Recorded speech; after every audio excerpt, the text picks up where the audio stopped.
High ஃப்ரெண்ட்ஸுங்களா, நாங்கள் சீரக சம்பா பிரியாணி கிண்டுறோம். மசாலாலாம் கிண்டி விட்டாச்சு. 2 கிலோ அரிசி 1.5 கிலோ கறி போட்டுக்கிறோம். இதை பாருங்க, மாமா தான் கிண்டின்னுக்கிறாரு. தம்மு கட்டுறதுக்கு தண்ணி வச்சுக்கிறோம், சுட தண்ணி. அதில் தான் வைக்க போகிறோம். மாமா கிண்டுறாரு பாருங்க. பருகுத்துக்கு இருக்குது மாமா, அதுக்காண்டி தண்ணி சுட வைக்கிறோம். என்ன திரு கிண்டத்துக்கு வந்துட்டாரே மாமா. நம்ம மாமா கிண்டி தம்மு கட்டுறாரு. தம்மு தூக்கி வச்சுட்டாரு, சுட தண்ணி வச்சுட்டோம். இந்த பக்கம் நான் வறுக்கிறதுக்கு கறி அலசி வச்சுட்டேன். 1 கிலோ கறி வறுக்க போகிறேன். தக்காளி, கொத்தமல்லி தழை, இதில் தான் வெங்காயம் வதக்க போகிறேன்.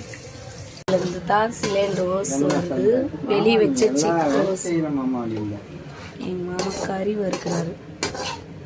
எனக்கு உடம்பு சரியில்லைன்னா எங்கள் மாமா எனக்கு ஹெல்ப் பண்ணுறதுக்காக வந்துட்டாருங்க. நான் வீடியோ எடுத்துருங்கிறேன். கொண்டாடிக்க முடியலன்னா செஞ்சு தான் ஆகணும்மா.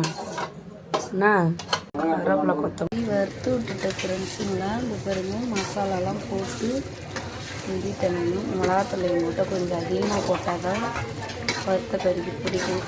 அதனால் அதிகமாக போட்டு வச்சுக்கிறேன். போய் இலை கிள்றாரு. இவ்வளோ பெரிய இலை எங்கள் மாமா கட் பண்ணிங்க.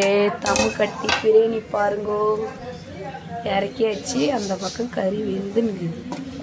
என் ரெட் பீஸ் பாருங்க ஃப்ரெண்ட்ஸுங்களா, அங்கே பாருங்க, செம்மையாக இருக்குதா. வாங்க ஃப்ரெண்ட்ஸுங்களா, எங்கள் வீட்டை சாப்பிட்லாம். சிக்கன் பிரியாணி, அந்த பக்கம் சிக்கன் வறுத்து கொத்தமல்லி போட்டு இறக்கி வச்சு கறி வறுத்தது முடிச்சிச்சு.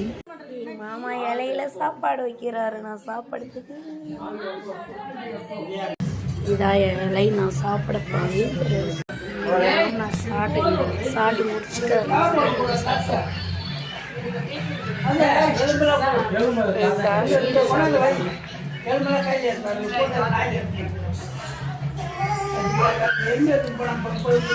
சாப்பிட்றேன்.